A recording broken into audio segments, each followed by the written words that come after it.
তো পাশাপাশি বিনোদন দেওয়ার জন্য আপনাদেরকে উনি কন্টেন্ট তৈরি করে। অবশ্যই ভাইয়ের পাশে থাকবেন, ভাই একটু কথা বলবো। সালাম আলাইকুম, সবাই কেমন আছেন? আশা করি ভালো আছেন। তো আজকে কালিয়াপাড়া বাজারে আসার উদ্দেশ্য হলো সজীব মিডিয়া ওনার একটি উদ্বোধন উপলক্ষে এখানে আসছি। তো সবাই সজীব মিডিয়া দাদাভাইকে সাপোর্ট করবেন। আর এখানে আমরা যারা আসছি সবাই কিন্তু কন্টেন্ট ক্রিয়েটর। তো একজন কন্টেন্ট ক্রিয়েটর একজন একজনের বন্ধু। কেউ হয়তো বা মোটিভেশন ভিডিও, কেউ ব্লগ, কেউ বা হাসি খুশির মাধ্যমে আপনাদেরকে বিনোদন দেওয়ার চেষ্টা করে। তো আপনারা এই পেজটা ফলো দিয়ে রাখবেন।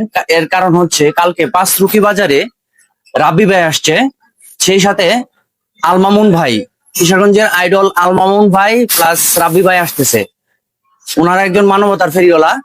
তো আমাদের সবার পেজগুলো আপনারা ফলো দিয়ে সাথে থাকবেন, যাতে ওনাদের সকল কিছু আপনারা দেখতে পারেন।